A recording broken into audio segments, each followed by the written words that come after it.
Good morning, everyone. I hope you all are doing well and standing well, and I am also fine. सो हम दो series कर रहे थे basically इस channel पे, एक तो विवेक सिंह इकॉनमी की सीरीज़ और एक हम कर रहे थे लक्ष्मीकांत की सीरीज़, जिसमें से विवेक सिंह इकॉनमी की series from my and I have completed. जो भी प्रीलिम्स ओरिएंटेड टॉपिक्स थे, जो भी विवेक सिंह इकॉनमी के चैप्टर 1 to 4 थे, वो हम ऑलरेडी कंप्लीट कर चुके हैं। उसके अलावा इंडियन इंटरनेशनल जो ऑर्गेनाइजेशंस है, जैसे कि WTO, IMF, वर्ल्ड बैंक, ठीक है, इकोनॉमी से रिलेटेड, वो सब हम कर चुके हैं। उसके अलावा ट्रेड मॉडल्स, इंफ्रास्ट्रक्चर मॉडल्स, वो सब हम कर चुके हैं। तो ये दो सीरीज़ बेसिकली चल रही थी। So if you are new to this channel and you want to do polity and economy, ठीक है, तो आप ये दोनों जो प्लेलिस्ट है ये देख सकते हैं, ठीक है। इफ़ यू फाइंड यूज़फुल तो आप फॉलो कर सकते हैं। तो हम लक्ष्मीकांत कर रहे थे बेसिकली। तो लक्ष्मीकांत, आई थिंक मैंने जो लास्ट लेक्चर पोस्ट किया था वो बहुत पहले था, ठीक है। तो जिसमें हमने last lecture I think governor complete किया था, और उसके बाद में अभी 2-3 टॉपिक और रहते हैं। For example chief minister, governor, chief minister, council of ministers in state and non constitutional bodies. तो ये जो है कुछ एक टॉपिक जो है रह रहे हैं। एंड क्योंकि some of the students have taken notes, ठीक है, तो क्योंकि somewhere I have like used coded language, so now it's like an obligation to me कि ये मुझे एक्सप्लेन करना ही पड़ेगा बिफोर प्री, सो दैट कि उनको डिफ़िकल्टी ना हो नोट्स को समझने में, ठीक है।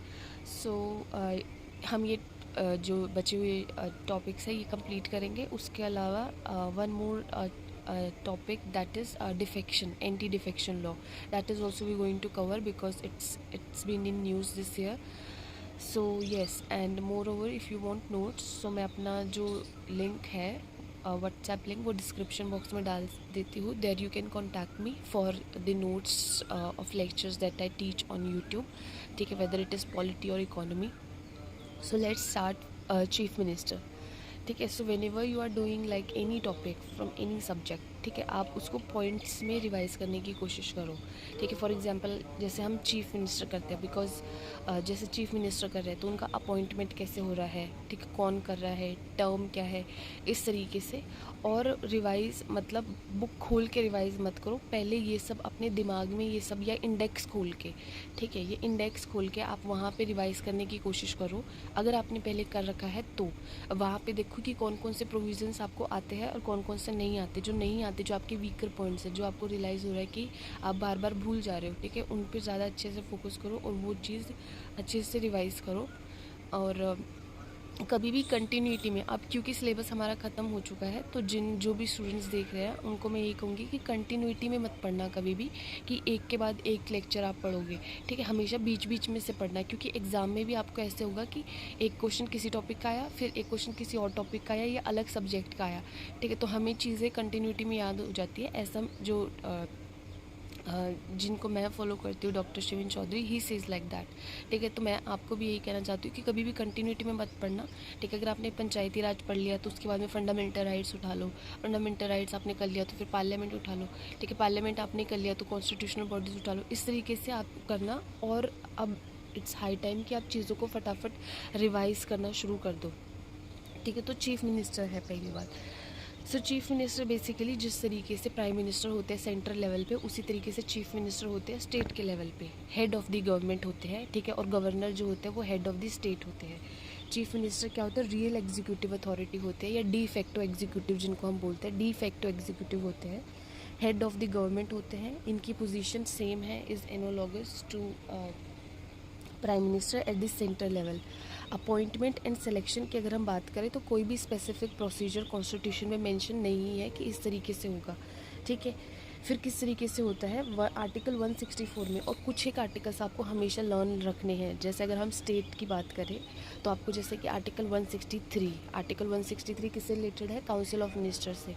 आर्टिकल 164, आर्टिकल 167, ठीक है।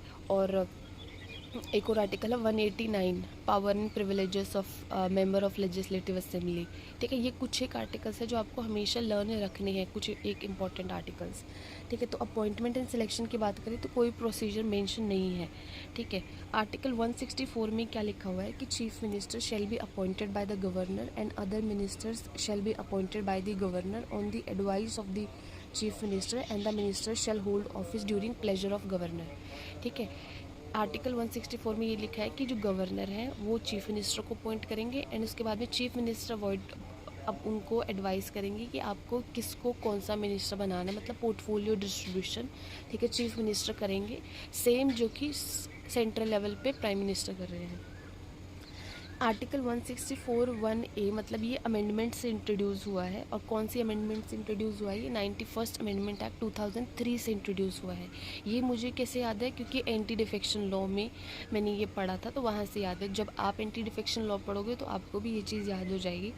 ठीक है, तो 91st अमेंडमेंट एक्ट 2003 से क्या चीज़ ऐड की गई कि chief minister the total number of ministers including chief minister at the state level shall not exceed 15% of total strength of total membership of state legislature assembly। ठीक है, और यही same चीज़ same concept central level पे भी होता है, वहाँ पे लोकसभा होता है। ठीक है, कन्वेंशन क्या है बेसिकली? ये उससे ऐड हुई 91st अमेंडमेंट एक्ट 2003 से। उसके अलावा मिनिमम जो है वो भी सेट किया गया है। ये तो शायद हमें काउंसिल ऑफ मिनिस्टर्स में देखेंगे, बट जो मिनिमम है वो भी 12 से जो है सेट किया गया है। नाउ कन्वेंशन क्या है बेसिकली? चीफ मिनिस्टर को अपॉइंट करने की कि जो भी पार्टी है जिसको सबसे ज़्यादा सीट्स मिलती है वो पार्टी के लीडर को चुन लिया जाता है। फॉर एग्जांपल अभी देखो बीजेपी है, ठीक है, उसमें लीडर्स बहुत सारे हैं। ठीक है, और अमित शाह है, वो भी अपनी जो पर्टिकुलर जहाँ से भी वो इलेक्शंस लड़ेंगे, इलेक्शंस जीतेंगे। ठीक है, राजनाथ सिंह ये सब जीत के आए हैं। ठीक है, लेकिन लीडर जो है वो नरेंद्र मोदी हैं, तो उनको प्राइम मिनिस्टर बना दिया जाएगा if BJP comes to power. ठीक है, so no parties in majority. अब गवर्नर कब कब डिस्कशन करना है? अब ऐसे ही बैठे हो आप, ठीक है, नोट्स मत खोलो, बस ऐसे ही अपने दिमाग में रिवाइड करने की कोशिश करो कि गवर्नर अपना डिस्क्रिप्शन कब कब यूज़ करता है। ठीक है, इस तरीके से आपको रिवाइज़ करना है। ठीक है, ऐसा नहीं है कि आपने नोट्स खोला और फिर आप उसको पढ़ रहे हो, वो तो फिर तो आपको याद आ ही जाएगा। ठीक है, लेकिन सिर्फ ऐसे डिसाइड करो कि अच्छा गवर्नर कब कब करता है। गवर्नर अच्छा प्रेसिडेंट रूल लगाना होता है तब करता है। प्रेसिडेंट रूल का आर्टिकल कौन सा है? 356 है। ठीक है, उसके बाद में गवर्नर जैसे कि कौन सा बिल जो है वो प्रेसिडेंट की कंसिडरेशन के लिए सेव करना है। ठीक है, अच्छा वो है। फिर उससे आप प्रेसिडेंट का रिवाइज़ कर लो कि प्रेसिडेंट के पास जब भी कोई स्टेट का बिल जाता है तो प्रेसिडेंट के पास क्या क्या ऑप्शंस रहते हैं। ठीक है, तो इस तरीके से आप रिवाइज़ करो, देखो कि आपको कितनी चीज़ें याद आ रही है। उसी में आपको ये भी पता लगेगा कि कौन सी चीज़ आपको नहीं याद है। ठीक है, तो गवर्नर कब अपना डिस्क्रिप्शन यूज़ करेगा? When no parties in majority. ठीक है, कोई भी पार्टी को मेजोरिटी नहीं मिली है बेसिकली, जब गठबंधन की सरकार बने तब। ठीक है, या chief minister suddenly chief minister की डेथ हो जाए और कोई ऑब्वियस सक्सेसर ना हो तब। ठीक है, now constitution does not require that a person must prove is majority in the legislative assembly before he is appointed as a chief minister. तो चीफ मिनिस्टर बनने से पहले कॉन्स्टिट्यूशन में ऐसा नहीं लिखा कि चीफ मिनिस्टर बनने से पहले आपको अपनी मेजॉरिटी प्रूव करनी पड़ेगी। इसीलिए आप देखेंगे कि बहुत बार सरकार बनने के बाद में गिर जाती है। ठीक है, और क्या लिखा है कि a person who is not a member of state legislature can be appointed as chief minister for 6 month. ठीक है, जो स्टेट लेजिस्लेचर का मेंबर नहीं भी है उसको भी चीफ मिनिस्टर बनाया जा सकता है 6 महीने के लिए, पर 6 महीने के अंदर अंदर उनको मेंबर बनना पड़ेगा। ठीक है, स्टेट लेजिस्लेचर का। अगर वो ऐसा नहीं कर पाते हैं फेलिंग, तो उनकी जो पोस्ट है चीफ मिनिस्टर की वुड नो लॉन्गर एग्जिस्ट, मतलब उनको नहीं मिलेगी, किसी और को मिल जाएगी। ठीक है, कॉन्स्टिट्यूशन में क्या लिखा है? According to the constitution chief minister may be a member of any of the 2 houses of state legislature, मतलब विधानसभा या विधान परिषद, यानी कि स्टेट लेजिस्लेटिव असेंबली या स्टेट लेजिस्लेटिव काउंसिल, किसी के भी मेंबर हो सकते हैं। ओथ इनकी एडमिनिस्टर की जाती है गवर्नर के द्वारा। टर्म इनका फिक्स नहीं है because he hold office during pleasure of governor, but it's not like कि governor can remove him whenever he wants. ठीक है, वो तभी ही उनको रिमूव कर सकते हैं when he does not hold like majority. ठीक है, नाउ इनकी जो सैलरी एंड अलाउंसेस हैं एंड अदर कंडीशंस है वो डिसाइड करी जाती है by state, determined by state legislature. ठीक है, ना पावर एंड फंक्शंस की बात करें तो आपको पहले बात तो आर्टिकल 164 याद रखना है कि किस किस चीज़ में ये बात की गई है। देखो, जब जी आपको 3-4 आर्टिकल याद रखने। 163, ठीक है, it's about council of ministers. फिर 164 है other provisions related to council of ministers. I think article 167 है जहाँ पे ड्यूटीज़ है चीफ मिनिस्टर की। ठीक है, जो भी वो कम्युनिकेट करते हैं between governor and the council of ministers, वो सब आपको करना है। एक 189 आपको करना है प्रिविलेजेस वाला, और सेम इसका counter part 102 power and privileges of member of parliament, वो भी करना है। ठीक है, इस तरीके से कुछ एक इंपॉर्टेंट आर्टिकल्स आपको करने हैं। तो आर्टिकल 164 में क्या लिखा है कि governor appoint only those persons is ministers who are recommended by chief minister. He allocate मतलब chief minister allocate and reshuffle the portfolios among ministers, जो मंत्रालय है वो चीफ मिनिस्टर्स भी देते हैं। He can ask a minister to resign और advise the governor. ठीक है, तो to dismiss him in case of difference of opinion. ठीक है, अगर आप जो काउंसिल ऑफ मिनिस्टर्स है वो एज अ टीम काम करती है, तो आपको अपना पर्सनल ओपिनियन साइडलाइन करके, ठीक है, जो भी आपको डायरेक्शंस मिल रही है उनके अकॉर्डिंग आपको जो है वडूवी से आपको उस लाइन में आपको अपना डिसीजन देना है। And if you are not ready to defend the opinion of the council of ministers as a whole, then you may resign. और अगर ऑफकोर्स आप अगर ऐसी कोई भी ट्रेड्स दिखा रहे हैं तो of course chief minister would ask governor to resign you. ठीक है, सो to dismiss you. Now he presides over meetings of Council of Ministers and influence the decisions. He guides, directs, controls and coordinates the activity of all the ministers. ठीक है, ये sub article 164 में mention है। कैसे याद रखोगे, क्योंकि ये सारी की सारी जो फंक्शंस है ये सब काउंसिल ऑफ मिनिस्टर्स से रिलेटेड है। ठीक है,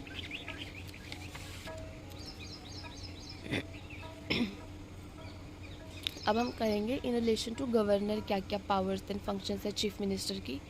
सो he is the principal channel of communication between the governor and the council of ministers. ठीक है, सो जो भी गवर्नर कम्युनिकेट करना चाहते हैं काउंसिल ऑफ मिनिस्टर्स को, या जो गवर्नर चाहते हैं कि कोई भी टॉपिक है उसको कंसिडर करे काउंसिल ऑफ मिनिस्टर्स, तो ये एक चैनल के थ्रू होता है, वो है चीफ मिनिस्टर। ठीक है, ये किस में मेंशन है, आर्टिकल 167 में, एंड सेम चीज़ प्राइम मिनिस्टर के लिए आर्टिकल 78 में। ठीक है, so decision of council of ministers are communicated to governor through chief minister, and if governor want council of minister to consider anything which has on which decision has been taken by the minister, and governor want council of ministers to consider that. ठीक है, तो वो भी chief minister के through होएगा। He advised the governor with regard to appointment of important officials, advocate general of state, जैसे attorney general होते हैं सेंट्रल लेवल पे, जो कि एक तरीके से लॉयर है, मतलब जितने भी केसेस स्टेट गवर्नमेंट के होते हैं वो यही लड़ते हैं on behalf of central government के केस में अटॉर्नी जनरल होते हैं, स्टेट के केस में एडवोकेट जनरल है। Chairman and member of state public service commission, इनका जो रिमूवल है वो प्रेसिडेंट के थ्रू होता है, गवर्नर के थ्रू नहीं होता, बट अपॉइंटमेंट इनका देख लो, इनका स्टेट लेवल पे हो रहा है। ठीक है, यहीं पे आप याद कर लो कि स्टेट पब्लिक सर्विस कमीशन के चेयरमैन अगर एक बार रिमूव हो जाए तो फिर वो कहाँ क्या क्या बन सकते हैं, वो या तो यूपीएससी के चेयरमैन बन सकते हैं। ठीक है, स्टेट पब्लिक सर्विस कमीशन के जो मेंबर है, ठीक है, वो किसी और स्टेट पब्लिक सर्विस कमीशन के चेयरमैन बन सकते हैं, या उसी स्टेट पब्लिक सर्विस कमीशन के चेयरमैन बन सकते हैं, या यूपीएससी के मेंबर बन सकते हैं, या यूपीएससी के चेयरमैन बन सकते हैं। इस तरीके से आप ये चीज़ें अभी याद कर लो अगर आपने कॉन्स्टिट्यूशनल बॉडीज़ पढ़ी हुई हैं तो। ठीक है, और अगर आपको नहीं याद आ रही, that means that's a problem and you have to revise. ठीक है, state election commission and state finance commission आया कौन से एक्ट से? ठीक है, ये आया पंचायती राज एक्ट से। ठीक है, स्टेट फाइनेंस कमीशन का जो आर्टिकल है 280, ठीक है, और कहाँ से पंचायती राज को फंड मिलता है, आर्टिकल 243 आई हो गया। ठीक है, और आर्टिकल 280 मतलब फाइनेंस कमीशन जो रेकमेंड करेगा उसके अकॉर्डिंग। तो ये सब इस तरीके से आपको साथ के साथ रिवाइज करते रहना है। ठीक है, now in relation to state legislature क्या क्या पावर्स है, he advises the governor with respect to summon, prorogue and dissolution of state legislature. Summon का मतलब जब कोई सेशन शुरू होता है, प्रोरोग मतलब सेशन ख़त्म हो रहा है, और डिसोल्यूशन मतलब जब डिसोल्यूशन हो रहा है, मतलब the very life of state legislature ख़त्म हो रही है, मतलब ख़त्म हो रही है। ठीक है, जिस तरीके से लोकसभा का डिसोल्यूशन होता है, ठीक है, उस तरीके से। He announces government policies on the floor of the house. Other power and functions क्या है, he is the member of interstate council and governing council of NITI Aayog, both headed by prime minister. Of course who would else like chair. ठीक है, ऐसे जो मतलब पूरे national level के institute है उनको तो ऑफकोर्स प्राइम मिनिस्टर ही हेड करेंगे। ही is the crisis manager in chief at the political level in a state. Chairman of state planning board and vice chairman of zonal council और rotation basis. एक zone में काफ़ी सारे state और UTs हो सकते हैं, तो अगर वो ग्रुप है तो उसमें जो है ये वाइस चेयरमैन बन सकते हैं। मतलब चेयरमैन तो प्राइम मिनिस्टर होंगे, वाइस चेयरमैन रोटेशन बेसिस पे ये बन सकते हैं। ये दोनों पॉइंट्स मैंने नोट्स में नहीं लिखे थे, ठीक है। आई थॉट कि ये अननेसेसरी है, but now I feel like कि ये भी ज़रूरी हो सकते हैं, ठीक है। तो जिन्होंने भी नोट्स लिए हैं वो अपना नोट्स में ये ऐड कर लेना, ठीक है। अभी गवर्नर करते हैं, काउंसिल ऑफ मिनिस्टर्स करते हैं। काउंसिल ऑफ मिनिस्टर्स में कुछ ज़्यादा नहीं है। Chapter 32 state council of minister. Council of ministers headed by the chief minister is the real executive authority in the politico administrative system of a state. ये executive government है, इसे ही बोलते हैं एग्जीक्यूटिव गवर्नमेंट। लेजिस्लेटिव कौन होती है? जो law making है, जैसे कि सेंट्रल लेवल पे पार्लियामेंट और स्टेट के लेवल पे स्टेट लेजिस्लेचर, ठीक है। अब काउंसिल ऑफ मिनिस्टर से रिलेटेड आर्टिकल कौन सा है, मैंने आपको बताया था आर्टिकल 163। आर्टिकल 163 में क्या लिखा है कि there shall be council of ministers with the chief minister as the head to aid and advise the governor in the exercise of his function. कि गवर्नर जो है वो chief minister and council of ministers की aid and advice पे function करते हैं। 164 में क्या लिखा हुआ है वो हम ऑलरेडी वैसे पढ़ ही चुके हैं, बट इसका मतलब एक हेडिंग दे आर्टिकल 164 को।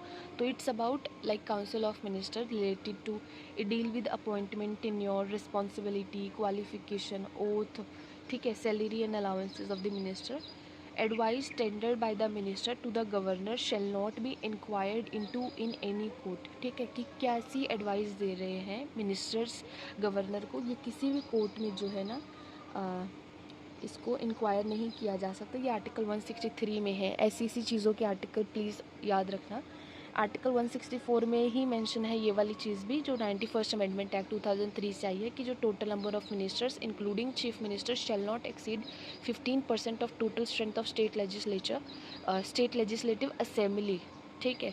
और सेंटर के लेवल पे लोकसभा की टोटल स्ट्रेंथ के 15% से ज़्यादा नहीं होंगे इंक्लूडिंग प्राइम मिनिस्टर, ठीक है। ये 91st अमेंडमेंट एक्ट 2003 से आई है। कौन से आर्टिकल में मेंशन है? आर्टिकल 164A में, क्योंकि विद कैपिटल ए, क्योंकि जो भी चीज़ें अमेंडमेंट से आती है वो कैपिटल ए से वो करी जाती है। A member of either house of state legislature who is disqualified on the ground of defection shall also be disqualified to be appointed as a minister।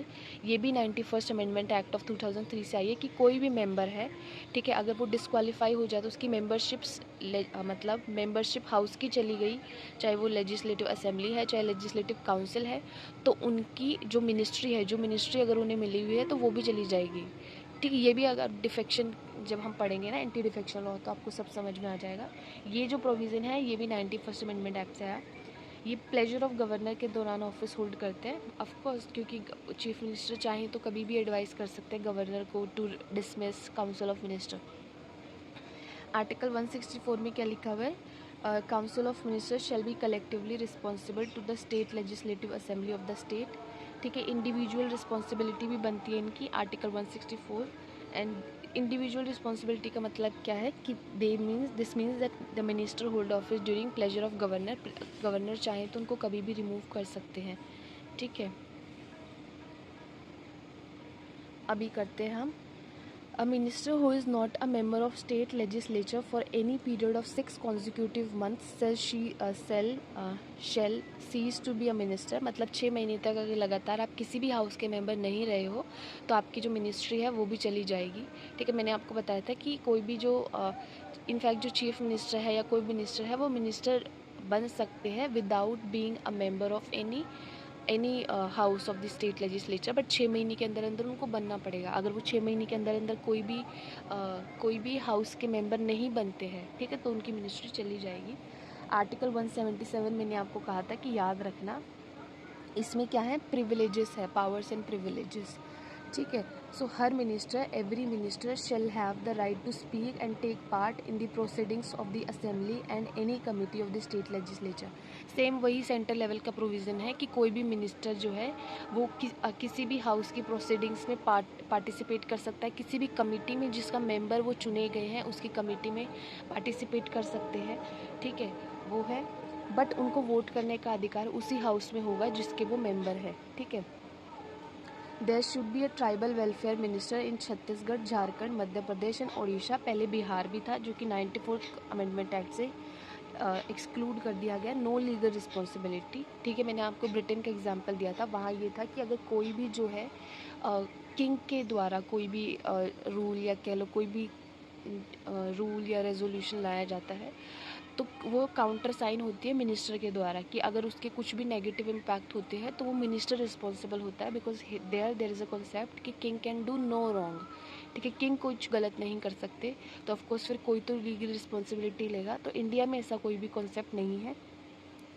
So it is not required that an order of governor for a public act should be countersigned by a minister, ठीक है। Type of minister cabinet या parliament chapter में देख सकते हैं कि कितने type of ministers होते हैं, cabinet ministers, ministers of state, deputy ministers, ठीक है, वो सब। और resignation of chief minister amounts to resignation of entire council of minister. देखो कोई एक मिनिस्टर अगर मतलब रेजिग्नेशन दे रहे हैं तो उससे वो पर्टिकुलर सीट पे वैकेंसी क्रिएट होगी विच चीफ मिनिस्टर मे और मे नॉट फिल। बट अगर चीफ मिनिस्टर रेजिग्नेशन देते हैं तो उससे पूरा काउंसिल ऑफ मिनिस्टर्स जो है वो डिज़ोल्व हो जाते हैं, ठीक है। तो वो पूरा काउंसिल ऑफ मिनिस्टर्स का रेजिग्नेशन माना जाएगा, ठीक है। So yes, that's all with these topics with chief minister and this thing, ठीक है। एंटी डिफेक्शन लॉ भी कर लेते क्या? चलो कर ही लेते हैं, ठीक है।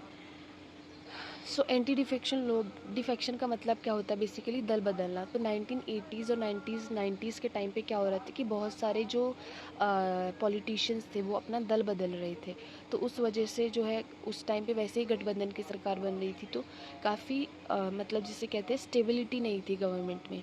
तो देखो अगर सरकार बन रही है, ठीक है, इलेक्शंस हो रहे हैं, ठीक है, फिर इतनी मुश्किल से सरकार बन रही है और उसके बाद में अगर दल बदल रहे हैं और उस वजह से सरकार गिर जा रही है, तो उस वजह से काफ़ी टाइम वेस्ट हो रहा था, ठीक है। सो ठीक है, ऐसा at that point of time, ठीक है, राजीव गांधी की गवर्नमेंट थी, तो दे डिसाइडेड कि ऐसे एक लॉ लेके आनी चाहिए, एंटी डिफेक्शन लॉ, ताकि ऐसे सभी लोग हैं, ठीक है, मतलब थोड़ा प्रेशर बने उन पे और वो मतलब कोई भी मतलब कुछ चंद पैसों के लिए डिफेक्शन ना करें, ठीक है। तो आपको जब भी डिफेक्शन की बात होती है तो आपको दो जो एक्ट है, ठीक है, 52nd amendment act of 1985 and 91st amendment act of 2003, ये दोनों एक्ट आपको याद रखने हैं, ठीक है, क्योंकि ये डिफेक्शन से रिलेटेड है, बहुत इंपॉर्टेंट आर्टिकल है और इस साल तो इट्स बिन इन न्यूज़, ठीक है, तो इसीलिए भी आपको याद रखना है। 52nd Amendment Act of 1985 provides for disqualification of member of parliament and member of state legislature, ठीक है। ये जो प्रोविज़न है ये दोनों के लिए है, सेंट्रल लेवल के मेंबर्स ऑफ पार्लियामेंट के लिए और स्टेट लेवल पे मेंबर ऑफ स्टेट लेजिस्लेचर के लिए भी, ठीक है, on ground of defection from one political party to another. For this purpose four new articles were added and four articles were changed, ठीक है, 4 आर्टिकल्स को चेंज किया गया, 4 articles were changed and added a new schedule, और एक नया schedule add किया गया, वो कौन सा था? 10th schedule. 10th स्केड्यूल हमने ट्रिक से लर्न भी किया था, tears of old PM, here D stand for defection, ठीक है। और एक 91st अमेंडमेंट एक्ट आया जिसने ये 10th स्केड्यूल में एक प्रोविज़न चेंज किया, ठीक है। तो 91st अमेंडमेंट एक्ट को भी हम अच्छे से पढ़ेंगे, ठीक है। पहले इस एक्ट के प्रोविज़न्स हम देख लेते हैं, ठीक है। तो ये इस एक्ट के प्रोविज़न्स में कब कब डिस्क्वालिफिकेशन होगा, कब कब डिस्क्वालिफिकेशन होगा, ये हम देखेंगे। सो ये सारे डिस्क्वालिफिकेशन की कंडीशंस है, ठीक है, क्योंकि 3 तरीके के मेंबर्स होते हैं, एक है जो किसी पॉलिटिकल पार्टी से संबंध रखते हैं, एक है जो इंडिपेंडेंट है और एक है जो नॉमिनेटेड है, ठीक है। तो इन तीनों कैटेगरी ऑफ पॉलिटिशियंस के लिए कुछ सेट ऑफ रूल्स बनाए गए हैं कि अगर आप ऐसा करते हैं, आप ऐसा करते हैं, आप ऐसा करते हैं, तो आपको डिफेक्शन के चार्जेस आप पे लग सकते हैं। सो ये जो प्रोविजंस है इस एक्ट के वो हम पढ़ेंगे, प्रोविजंस ऑफ द एक्ट, कि कब कब मेंबर ऑफ पार्लियामेंट या मेंबर ऑफ स्टेट लेजिस्लेचर को डिस्क्वालीफाई कर दिया जाएगा, ये अब हम पढ़ेंगे। तो मेंबर ऑफ पॉलिटिकल पार्टी को कब डिस्क्वालीफाई किया जाएगा? जब वो ये सब करेगा, ठीक है। तो कोई भी मेंबर है पॉलिटिकल पार्टी का, किसी भी पॉलिटिकल पार्टी का, if he voluntarily give up his membership of such political party, अगर वो अपनी मर्ज़ी से जिस पॉलिटिकल पार्टी से वो संबंध रखते हैं उसकी जो मेंबरशिप है वो छोड़ देते हैं। दूसरा, if he vote or abstain from voting in such house contrary to any directions issued by his political party without obtaining prior permission of such party and such act has not been condoned by the party within 15 days। कि या तो वो vote करने से मना कर देते हैं अपनी पार्टी लाइंस पे, या फिर वो वोट करते हैं contrary to the directions issued, ठीक है, और उनकी पार्टी 15 दिन के अंदर अंदर उनके इस एक्ट को कंडोन नहीं करती है, यानी कि एग्री नहीं करती है, और ये सब काम वो बिना प्रायर परमिशन के कर रहे हैं, अपनी पार्टी से परमिशन नहीं ले रहे हैं, तो ये सब केसेस में डिफेक्शन का केस बन जाएगा। इंडिपेंडेंट मेंबर्स वो है who do not hello from any political party, अकेले खड़े हुए हैं, ठीक है। तो इंडिपेंडेंट मेंबर्स वो है जो अकेले खड़े हुए हैं, अकेले चुन के भी आ गए, ठीक है। सो अगर वो कोई पॉलिटिकल पार्टी ज्वाइन कर लेते हैं इलेक्शंस के बाद में, क्यों कर रहे हो पॉलिटिकल पार्टी, ठीक है, इंडिपेंडेंट थे इंडिपेंडेंट रहो, ठीक है। ऑफकोर्स आपको कुछ ना कुछ बेट दिया गया होगा तभी आप कोई पार्टी ज्वाइन कर रहे हो, ठीक है। तो they are not like suppose to join after elections, आपको पहले करना आप पहले कर ले, ठीक है। नाउ नॉमिनेटेड मेंबर्स आपको पता है राज्यसभा में भी 12 नॉमिनेटेड मेंबर्स होते हैं, ठीक है। सो ठीक है, या वो कोई पॉलिटिकल पार्टी जो नॉमिनेटेड मेंबर्स है, इलेक्शंस होते हैं, इलेक्शंस के 6 महीने बाद में, ठीक है, अगर वो कोई पार्टी ज्वाइन कर लेते हैं तो उन पे डिफेक्शन के चार्जेस लगेंगे। मतलब 6 महीने के अंदर अंदर वो चाहे तो कोई पॉलिटिकल पार्टी ज्वाइन कर सकते हैं। और इस प्रोविज़न को बहुत क्रिटिसाइज़ भी किया जाता है कि ये बफर टाइम क्यों दिया हुआ है उन्हें, ये जो डिस्टिंक्शन है ये क्यों है, ये दोनों कैटेगरी और इस कैटेगरी में ये डिस्टिंक्शन क्यों है, ठीक है।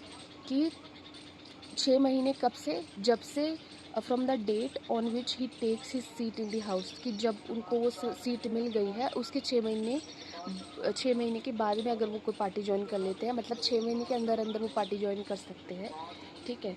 Now moving ahead, I hope आपको ये तीनों का अच्छे से समझ आ गया होगा, अच्छे से देख लेना इस चीज़ को।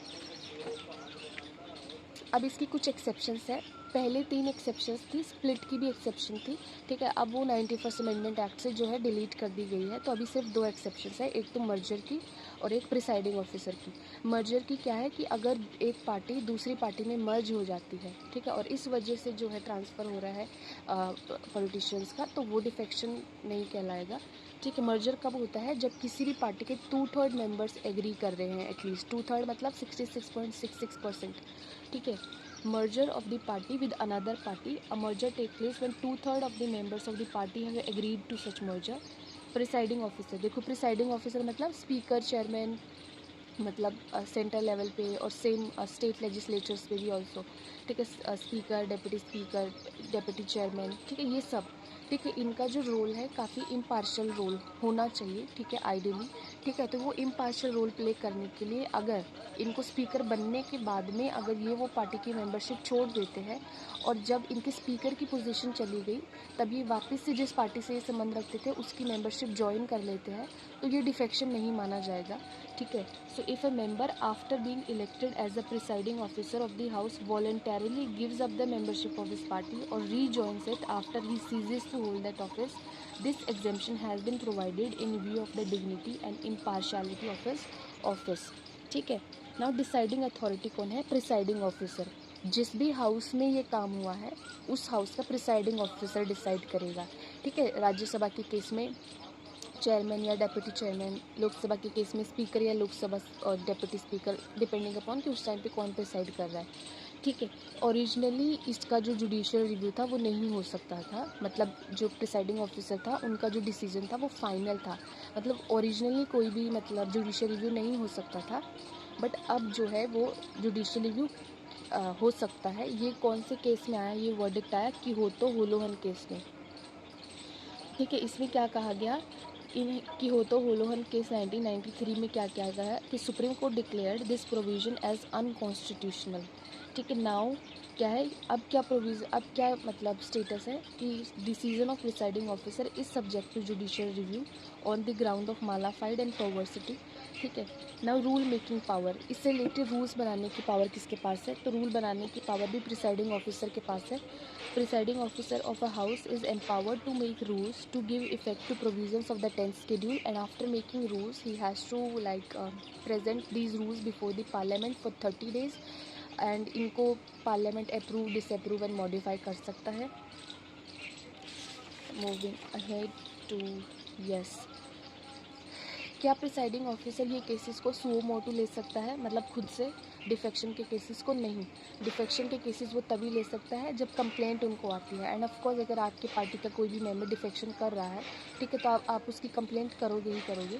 सो presiding officer can take up defection case only when he receive a complaint from a member of house, ठीक है, अपना फाइनल वर्डिक्ट सुनाने से पहले, ठीक है, जो मेंबर है उनको अपनी एक्सप्लेनेशन देने का जो राइट है, ठीक है, मतलब टाइम है वो दिया जाता है, चांस दिया जाता है। एंड ये जो मैटर है वो कमिटी ऑफ प्रिविलेजेस को भी रेफ़र कर सकते हैं फॉर इंक्वायरी, ठीक है। प्रिसाइडिंग ऑफिसर को कितने टाइम में ये डिसीज़न लेना है, ठीक है, इसकी कोई भी टाइम लिमिट नहीं है, ठीक है। तो ये सबसे बड़ा लूप होल है, कितने टाइम में ये एक्शन लेना है, इसका कोई टाइम लिमिट नहीं है, ठीक है। नाउ अब हम पढ़ेंगे 91st अमेंडमेंट एक्ट 2003 से, ठीक है, कि इससे क्या क्या, और अच्छा हुआ हमने ये इसके साथ में ही पढ़ लिया, ठीक है, क्योंकि हमने चीफ मिनिस्टर एंड उनके साथ में भी कुछ एक प्रोविजंस पढ़े हैं जो इस एक्ट से आए हैं, ठीक है। तो 91st अमेंडमेंट एक्ट 2003 से क्या क्या आया है प्रोविजंस? पहला कि total number of ministers including prime minister in centre level in council of ministers shall not exceed 15% of total strength of Lok Sabha. Total number of ministers, including chief minister, in council of ministers in a state shall not exceed 15% of state legislative assembly and minimum 12 हो सकते हैं. A member of parliament or a member of state legislature belonging to any political party who is disqualified on the ground of defection shall also be disqualified to be appointed as a minister and shall also be disqualified to hold any remunerative political post, ठीक है, कि अगर आपके defection charges लगे और आपको defection की वजह से डिस्क्वालीफाई किया गया, आपकी मेंबरशिप चली गई, तो साथ ही साथ अगर आपको कोई मिनिस्ट्री मिली हुई है वो भी चली जाएगी, और उसके साथ साथ आप कोई भी जो रेम्यूनरेटिव पोस्ट है वो भी होल्ड नहीं कर पाएंगे। रेम्यूनरेटिव पोस्ट का मतलब कि जहाँ से आपको सैलरी मिल रही है, आपको पैसा मिल रहा है फ्रॉम पब्लिक रेवेन्यू, ठीक है। और दूसरा क्या है कि ये जो स्प्लिट की जो एग्जेम्पशन थी डिफेक्शन के केसेस में, जो स्प्लिट की एक एग्जेम्पशन दी जाती थी कि 1/3 मेंबर्स अगर स्प्लिट हो रहे हैं, ठीक है, तो वो एग्जेम्पशन दी गई थी, वो भी इसे डिलीट कर दी गई है। Exemption from disqualification in case of split by 1/3 members of legislature party has been deleted. Originally थी ये, ठीक है, मर्जर, प्रिसाइडिंग ऑफिसर और स्प्लिट थी, ठीक है, बट अब नहीं है, और ये डिलीट किससे की गई? 91st अमेंडमेंट एक्ट 2003 से, ठीक है। सो अभी हमारा एक और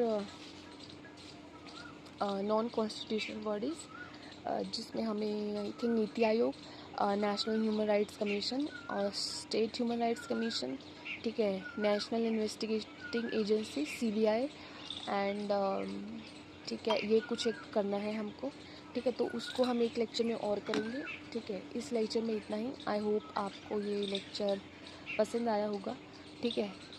इफ़ ऐसा है तो do give your feedback in the comment section, also share these lectures with your friends and yes, thank you so much for watching.